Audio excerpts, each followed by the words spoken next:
الحمد لله نحمده ونستعينه ونستغفره ونؤمن به ونتوكل عليه ونعوذ بالله من شرور أنفسنا ومن سيئات أعمالنا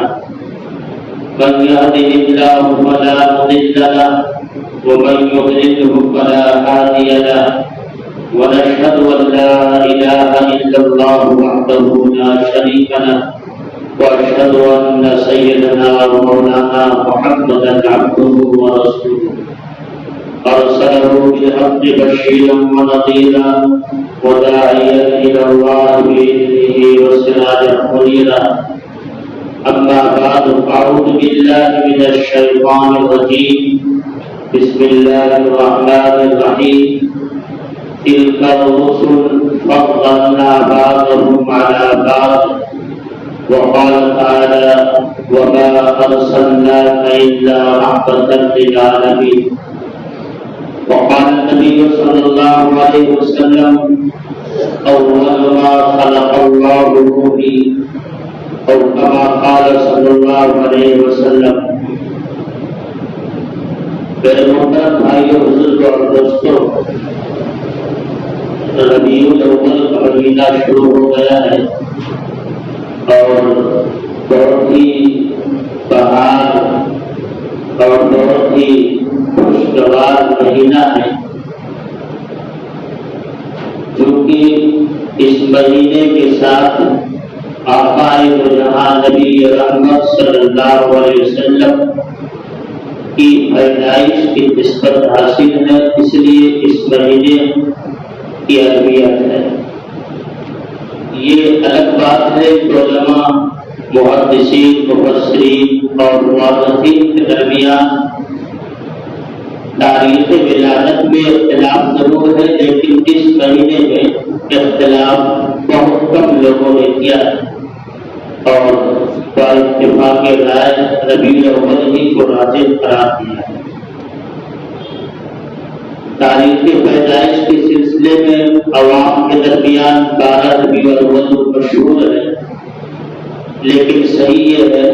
کہ 9 ربیع الاول کو علامہ منصور بھوری نے راجح قرار دیا ہے، اور پھر آپ کی پیدائش نوشیروان عادل کی تخت نشینی کے 40واں سال تھا، اور اسی طرح سے عام الفیل جس وقت ابرہہ بادشاہ جو یمن کا تھا اور بیت اللہ کو گرانے کے لیے ایک لشکر جرار لے کر روانہ ہوا تھا، اس کے 55 دنوں پہلے، 55 دنوں کے بعد اللہ کے نبی صلی اللہ علیہ وسلم پیدا ہوئے۔ آپ کی ولادت باسعادت مبارکہ حقوق پذیر ہوئی۔ اللہ تعالیٰ نے جب سے دنیا بنائی ہے اسی کو معلوم ہے کہ دنیا کب سے بنی ہے، اور پھر اس کے آدم اور آدم ذات کب سے آباد ہوئے ہیں، واللہ عالم، اللہ ہی کو بہترین معلوم ہے۔ لیکن جب سے آدم علیہ السلام دنیا میں تشریف لائے اور آپ کے ذریعے سے توالد و تناسل کا ایک سلسلہ قائم ہوا اور انسانیت آباد ہونی شروع ہوئی اس دنیا میں، تو اللہ تعالیٰ نے ایک ضابطہ اور ایک قانون ہر زمانے میں اور ہر دور میں بنایا تھا۔ وہ ضابطہ اور قانون یہ تھا کہ لوگوں کو، انسانوں کو انسانوں کی بندگی سے نکال کر اللہ کی بندگی میں داخل کرنا، اور وہ انسان جو اللہ سے تعلق توڑ چکا ہے، رشتہ داریاں چھوڑ چکا ہے، اس تعلق کو اللہ سے جوڑنے کے لیے اپنے پاک پاکیزہ انبیاء علیہ السلام کا نزول فرمایا، کتابوں کے ساتھ، فہرست کے ساتھ، لسٹ کے ساتھ، زندگی گزارنے کے وعدے کے ساتھ اللہ تعالیٰ نے انبیاء علیہ السلام کو دنیا میں مبعوث کرنا شروع کیا۔ قرآن میں اشارہ ملتا ہے وَلِكُلِّ قَوْمٍ هَادٍ، ہر قوم کے لیے اللہ نے ہدایت کے لیے رحمت بھیجے، مبلغ بھیجے، وائز بھیجے، نصیحت کرنے والے بھیجے۔ وَلِكُلِّ قَوْمٍ هَادٍ، ہر قوم کے لیے ہادی اور رہنمائی کرنے والے انبیاء کی ذات کو اللہ تعالیٰ دنیا میں مبعوث فرماتا ہے۔ لیکن ایک دوسرا پہلو یہ بھی ہے بھائیو بزرگ اور دوستوں، کہ اللہ تعالیٰ نے جس نبی کو نبوت دی اور جس رسول کو رسالت عطا فرمائی، ان رسولوں کی نبوت، ان نبیوں کی نبوت اور رسولوں کی رسالت اور ان کی کتاب ہدایت ایک زمانے تک کے لیے خاص تھے، محدود تھے، ایک زمانے تک کے لیے بس۔ حضرت آدم علیہ السلام اللہ نے آپ کو باضابطہ کتاب نہیں دی، لیکن چھوٹے چھوٹے صحیفے پمفلٹ زندگی گزارنے کے لیے حضرت ادریس علیہ السلام، حضرت ابراہیم علیہ السلام،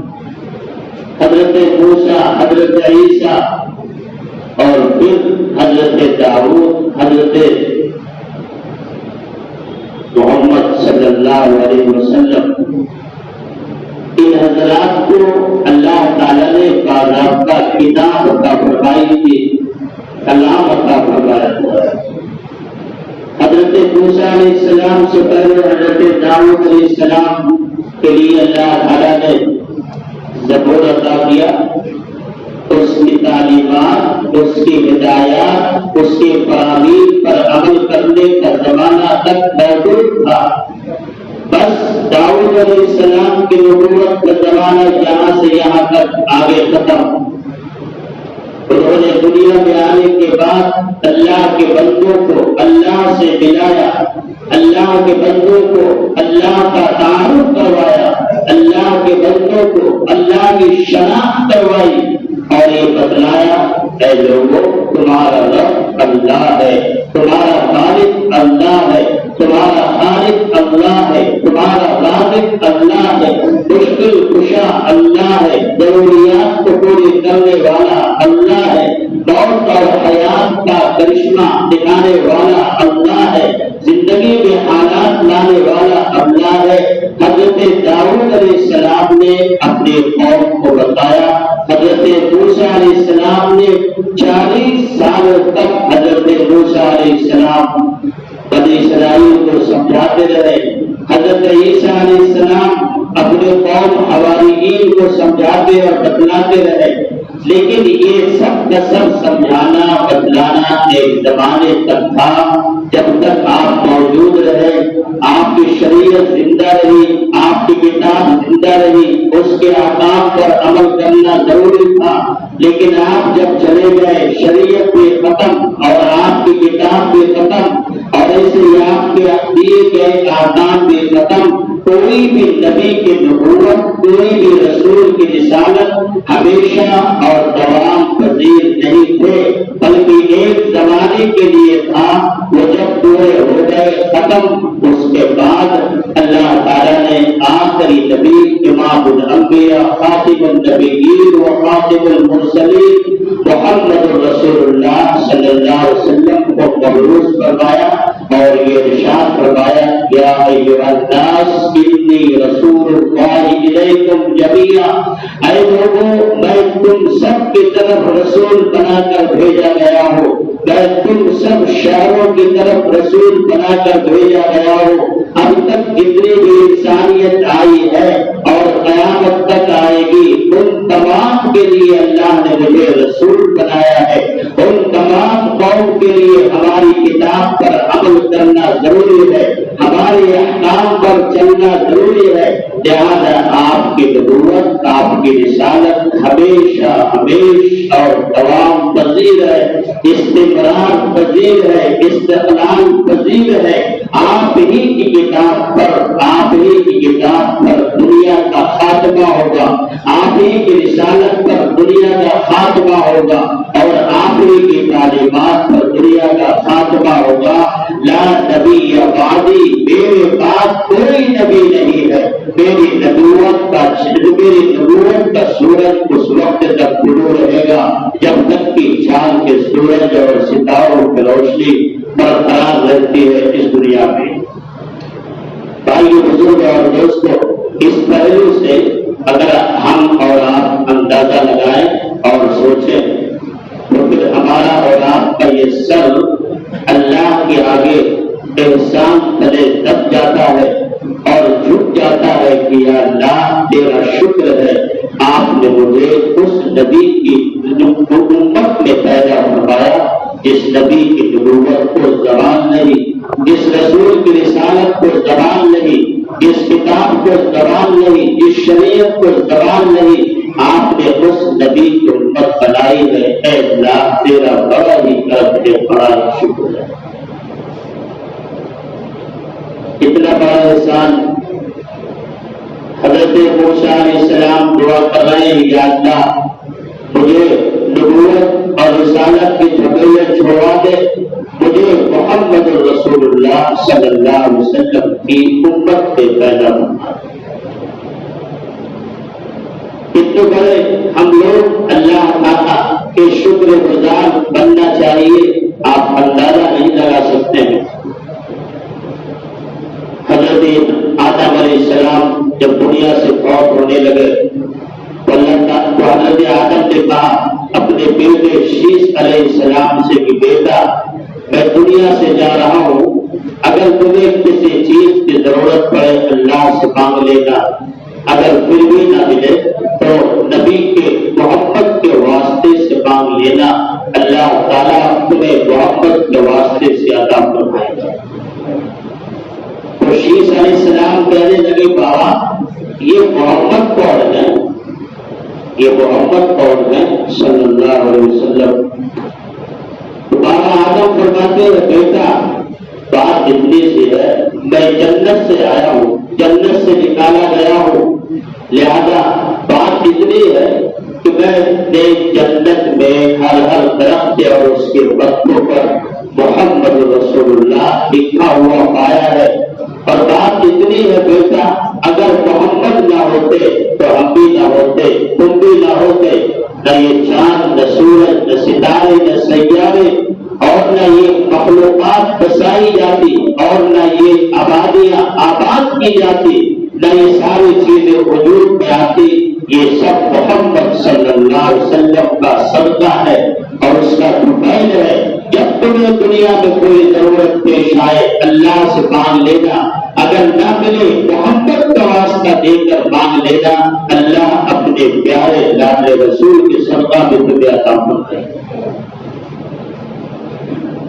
تو بھائیو بزرگ اور دوستوں، یہ ربیع الاول کا مہینہ ہے۔ ہر ایمان والے، کیا نوجوان کیا بوڑھا اور کیا عورت کیا مرد کیا بچے کیا جوان، یہ ارادہ اور یہ عزم مصمم کرنا چاہیے اس مہینے کی برکت سے ہم اپنی زندگی کو ویسی زندگی بنائیں گے جیسی زندگی آقائے دو جہاں محمد عربی صلی اللہ علیہ وسلم چاہتے ہیں اور شریعت تقاضا کرتی ہے۔ ہم اپنی زندگی کو اس زندگی کے مطابق بنائیں گے۔ ربیع الاول کا پیغام یہ ہے اپنی زندگی کو بدلنے کا اور اپنے اخلاق کو اچھے بنانے کا، اپنے کردار کو اعلیٰ سے اعلیٰ بنانے کا، اپنے گفتار کو، اپنے اخلاق کو، اپنی تعلیمات کو، اپنی تہذیب کو، اپنے کلچر کو اور اپنی زندگی کو سدھارنے کے لیے ربیع الاول کا مہینہ آتا ہے اور اپنے دامن میں یہ پیغام لے کر آتا ہے کہ اے امت احمد صلی اللہ علیہ وسلم تو اس مہینے سے سبق لے اور اپنی زندگی کی نئی شروعات کر اور اپنی نئی زندگی کا نیا آغاز کر اور یہاں سے اپنے آپ کو محمد رسول اللہ صلی اللہ علیہ وسلم کے سچے عاشق اور غلام بننے کی کوشش کر۔ شیطان نے کیسی ترکیب پڑھائی اور تدبیر سجائی.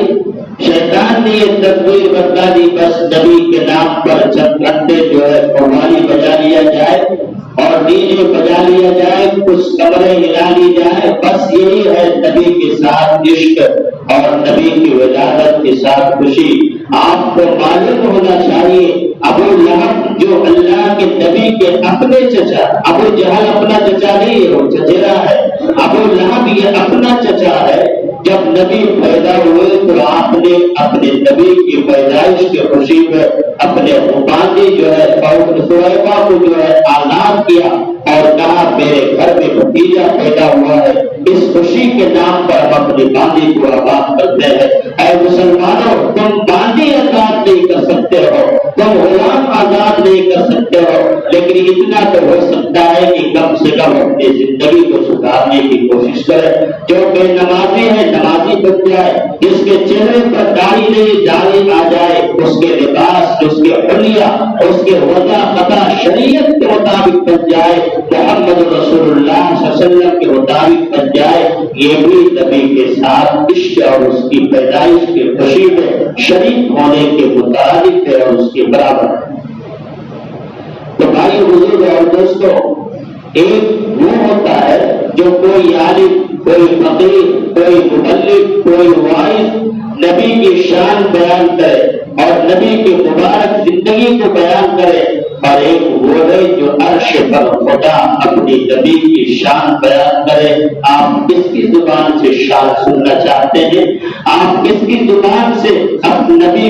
کی سیرت سننا چاہتے ہیں؟ ہم آپ کی اپنی زبان پہ نہیں, آئیے اللہ تعالیٰ کی زبان میں اب اپنے نبی صلی اللہ علیہ وسلم کی شان بیان کرتے ہیں کہ اللہ تعالیٰ نے اپنے نبی کی شان کیسے بیان کی ہے, اپنے نبی کی عظمت کو کیسے بیان کیا ہے, اپنے نبی کی رفعت کو کیسے بیان کیا ہے, اپنے نبی کی بلندیوں کو کیسے بیان کیا ہے. عرش پر خدا بیٹھ کر اپنے نبی کی شان بیان کرتا ہے. وَرَفَعْنَا لَكَ ذِكْرَكَ وَمَا أَرْسَلْنَاكَ إِلَّا رَحْمَةً لِّلْعَالَمِينَ. اے میرے حبیب, میں نے تیرے ذکر کو اور تیرے نام کو اونچا کر دیا ہے, بلند کر دیا ہے, عرفہ کر دیا ہے, اعلیٰ کر دیا ہے. اس سے اونچا کوئی ہو ہی نہیں سکتا ہے, اس سے بڑا کوئی ہو ہی نہیں سکتا ہے, نہ دنیاوی اعتبار سے نہ دینی اعتبار سے. اللہ کے خزانوں میں سب سے قیمتی ہیرا اور سب سے قیمتی جوہر جو تھا وہ آمنہ کے لال اور عبداللہ کے خلاف دلارے محمد رسول اللہ صلی اللہ علیہ وسلم کی ذاتی اقدس. آپ صلی اللہ علیہ وسلم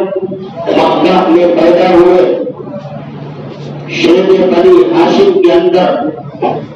عرب عربی زبان ہے, عرب کے معنی صحرا, بیاباں, جنگل, بے آب و گیا وادی کو عرب بولتے ہیں. لیکن اس کا استعمال اگر اصطلاح میں کیا جائے تو عرب اس جزیرہ نمائے عرب کو ڈرتے ہیں اور وہاں پر بسنے والے انسانوں کو عرب بولتے ہیں. اسی سے نسبت کرتے ہوئے عربی لوگ کہے جاتے ہیں. اللہ تعالیٰ نے آپ کی پیدائش کے لیے عرب کو کیوں چنا, ان کی عرب کو کیوں چنا؟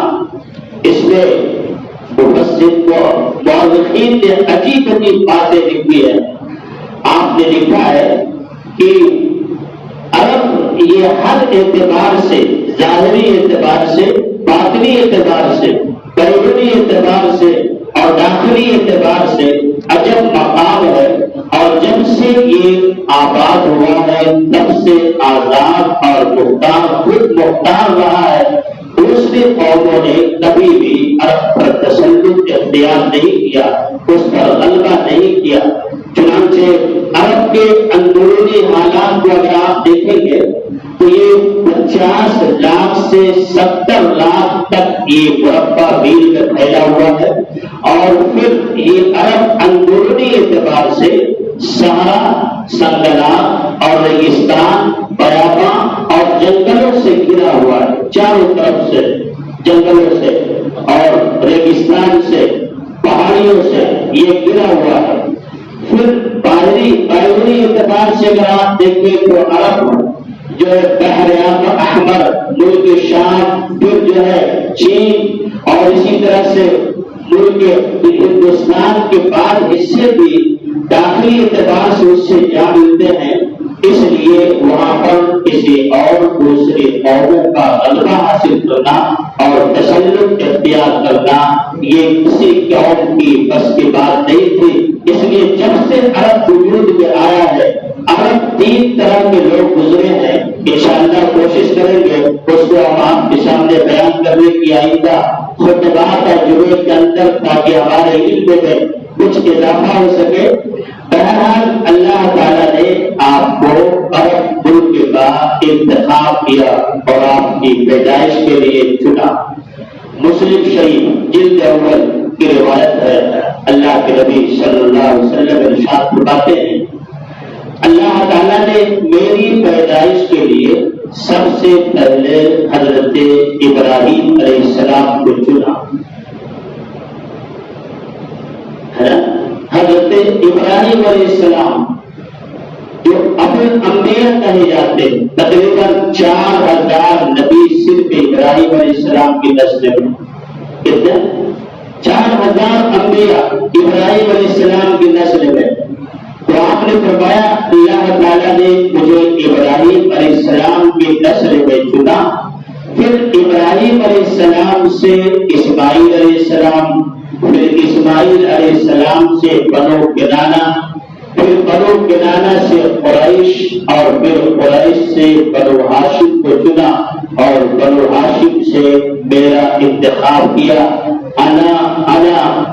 افخر نسبا وافا، میں خاندان کے اعتبار سے بھی بڑا ہوں اور نسب کے اعتبار سے بھی بڑا ہوں۔ اللہ نے آپ کو حسب نسب خاندان دنیا میں جو ہو سکتا ہے ان میں سب سے زیادہ وجیب اور سب سے زیادہ پروقار اور سب سے زیادہ اہمیت والا خاندان اور نسل کو چنا۔ پھر اللہ تعالیٰ نے آپ کو بنی ہاشم سے پیدا فرمایا۔ بنی ہاشم آپ کے دادا ہیں، جد امجد ہے، اور پھر عبد المطلب، یہ جو ہے جو عبد المطلب دادا ہے ان کے والد بنو ہاشم ہے، پھر اسی طرح سے بنو کنانہ وغیرہ۔ تو بہرحال اللہ تعالیٰ نے آپ کو 9 ربیع الاول 571 عیسوی اور ہندوستانی تاریخ کے حساب سے یکم جیٹھ 628 وکرمی، اور پھر انگریزی تاریخ کے حساب سے 21 اپریل 570 عیسوی کو شعب بنی ہاشم کے اندر آپ کو پیدا فرمایا، اور آپ کی پیدائش سے اللہ تعالیٰ نے اس سال جتنے ماؤں کو اللہ نے اولاد دیے سب کے سب بیٹا عطا فرمایا۔ آپ جس وقت پیدا ہوئے حضرت آمنہ کا بیان تھا، جس کو ابن اسحاق اور دوسرے بڑے بڑے مورخین نے لکھا ہے کہ جب آپ پیدا ہوئے تو آمنہ کا بیان ہے کہ میرے سامنے شام کے محلات نظر آئے، اور ہم نے اردن اور اسی طرح کے وہاں کے اونٹ کے کوہان کو دیکھے، اور میرے سامنے اللہ تعالیٰ نے ملک شام، اردن اور اسی طرح سے جو ہے دیگر عجائبات کو دکھلائے۔ آپ جب پیدا ہوئے پورے گھر خوشبودار ہو گئے۔ آپ جب پیدا ہوئے دریا کی مچھلیوں نے دوسرے سمندر میں جا کر مبارکباد دی کہ ایک والا آ گیا اور نبی رحمت آ گیا جو یتیموں کا سہارا، بیواؤں کا باوا اور کمزوروں کا ملجا اور گمراہوں کا راہبر اور تاریکیوں کے بھٹکنے والوں کے لیے روشنی اور ضلالت میں زندگی گزارنے والوں کے لیے نور ہدایت، عورتوں کے لیے سہارا اور ماں باپ کے لیے سہارا، اور ایک عظیم رہبر محمد رسول اللہ صلی اللہ علیہ وسلم آ گئے۔ ایک سمندر کی مچھلیوں نے دوسرے سمندر میں گئی اور وہاں مبارکباد دی کہ نبی رحمت آ گئی۔ فرشتوں میں دھوپ پوراب ہے، خوشیاں ہے، چراغا ہے، اور جو ہے خوشیاں منا رہے ہیں کہ اللہ تعالیٰ نے جب سے ادب سے دنیا کو بنائی ہے اس وقت سے لے کر آج تک جس ہستی کا انتظار تھا اور اس نبی رحمت کا انتظار تھا، اللہ تعالیٰ 9 ربیع الاول اور 21 اپریل 571 عیسوی صبح کے 4:45 پر شیخ بنی ہاشم کے اندر پیدا فرما دیا۔ آپ پیدا ہو رہے ہیں، یتیم ہے ایک قول کے مطابق، اور بعض مورخین نے لکھا ہے کہ آپ پیدا ہو گئے تو باپ کا انتقال ہوا تھا، لیکن صحیح قول یہی ہے کہ آپ کی پیدائش سے 6 مہینہ 10 دن پہلے ہی عبداللہ جو ہے ملک شام جاتے ہوئے تجارت کے لیے واپسی جب ہوئی ہے مدینہ میں، تو مدینہ میں بخار آنے سے انتقال ہو گیا، نابغہ جاتی میں ان کی تدفین ہوئی۔ آپ ادھر یتیم پیدا ہو رہے ہیں اور ادھر دنیا میں اور کائنات میں تبدیلیاں اس طرح سے آ رہی ہے۔ یہ وہ روایات ہے جن کو بڑے بڑے مورخین نے لکھا ہے، اور تو لکھنے میں بہت ساروں نے بہت کچھ لکھ دیا ہے، لیکن جو مضبوط قول ہے وہ ہم آپ کے سامنے بیان کر رہے ہیں۔ اس کے اندر کہ آپ ادھر یتیم پیدا ہو، ابن کثیر وغیرہ نے لکھا ہے، اور ادھر بحیرہ جو بہت بڑا ایک راہب تھا وہ آئندہ انشاءاللہ ساوا، یہ بڑی نہریں تھی وہ اچانک خشک ہو گئی، اور ادھر ایران میں 1000 سال سے آگ جل رہی تھی، اس آگ کی پرستش اور پوجا ہوتی تھی۔ 1000 سال سے 1 سیکنڈ کے کروڑویں حصے کے برابر میں بھی آگ نہیں بجھی تھی، 1000 سال سے وہ آگ جل رہی تھی۔ ادھر آپ پیدا ہوئے وہ آگ اچانک بجھ گئی، ادھر آپ یتیم پیدا ہو رہے ہیں، مکے میں بڑے بڑے بت جو ہے زمین پر گر رہے ہیں، کہنے والے کہہ رہے ہیں ہمارے معبود کو کیا ہو گیا، ہمارے خدا کو آج کیا ہو گیا جو اس قدر زمین پر گر رہے ہیں۔ ادھر آپ یتیم پیدا ہو رہے ہیں اور کائنات کی یہ تبدیلیاں آ رہی ہے۔ چنانچہ ابن کثیر نے لکھا ہے رحمۃ للعالمین کے اندر، اس زمانے میں نوشیروہ نے اپنے ایک بڑے آدمی کو بھیجا کہ جاؤ دیکھو دنیا کے اندر کوئی عجب کرشمہ تو نہیں ہو گیا ہے جس کی وجہ سے ہمارے جو ہے یہ جو ہے آتش کتا بجھ گئے، اور یہ 14 انگورے بڑے بڑے جو بوجھ تھے گر گئے ٹوٹ گئے، کیا بات ہے؟ تو اس زمانے میں اس نے کہا کہ ملک شام میں ہمارا ایک ماموں رہتا ہے، وہ بہت بڑا عالم ہے اور وہ مستقبل اور فیوچر کی خبریں دیتا ہے، اگر آپ اجازت دیں تو میں ان سے معلوم کروں کہ دنیا کے اندر کیا تبدیلی آئی ہے جس کی وجہ سے یہ سب جو ہے تبدیلیاں پیدا ہو رہی ہے۔ لہٰذا وہ سوار ہوا، اور سوار ہونے کے بعد وہ جیسے ہی پہنچتا ہے، اس کا نام سطیب لکھا ہے ابن کثیر میں، سطیب بہت بڑا عالم نصرانی، بہت بڑا عالم، اتنا بڑا اور اتنا عجیب الفکر کہ اگر اس کو موڑ دیا جائے اور موڑ کر لکڑی اور کٹری بنا دیا جائے تو ایک بچہ اٹھا لے، اتنا کمزور نہیں، ناکواں، سالوں سے زیادہ عمر رکھنے والا برسوں سے۔ تو اس نے جیسے گھوڑے باندھے اور اندر گئے تو اس نے کہا اچھا تم کیوں آئے ہو مجھے معلوم ہے، تم کیوں آئے ہو مجھے معلوم ہے، تم اس لیے آئے ہو کہ تم پتہ لگا سکو کہ آتش کدے کیوں بجھ گئے، اور پھر 14 انگورے کیوں ٹوٹ گئے، اور ساوا بحیرہ یہ نہریں کیوں خشک ہو گئی۔ جاؤ جاؤ اپنے بادشاہ کو بتا دو کہ وہ نبی آ گئے، اور وہ نبی عرب کے ریگستان میں پیدا ہو گئے، اور اس نبی کا نام وہاں تک پہنچے گا، اور اس رسول کی رسالت وہاں تک پہنچے گی جہاں تک کہ دنیا میں سورج چاند ستاروں کی روشنی پہنچے گی۔ جاؤ اب پہلو بادشاہوں کا زمانہ ختم اور شاہان عجب کا زمانہ ختم، اب جو ہے ایک نبی کی نبوت اور ایک رسول کی رسالت چلے گی، وہ نبی عرب کے سہارا اور بیابا میں شیخ بنی ہاشم کے اندر پیدا ہو چکا ہے، اور تمہارے لیے ہلاکت ہو یہ منصب بنی اسرائیل سے نکل کر بنی اسماعیل کی طرف منتقل ہو گیا ہے۔ لہذا اس نبی کا چرچا اور اس نبی کا نام ہمیشہ زندہ رہے گا، وہ نبی دنیا میں پیدا ہو چکے ہیں۔ لہذا یہ جواب لے کر گئے ہیں۔ علامہ ابن کثیر نے بہت ساری باتیں لکھی ہے، انشاءاللہ وقت ملے گا تو آئندہ ہمیں بھی آپ کو عمل کی توفیق دے، اپنے رسول پاک صلی اللہ علیہ وسلم میں ہمیں ان کی طرز زندگی پر زندگی گزارنے کی توفیق عطا فرمائے۔ السلام.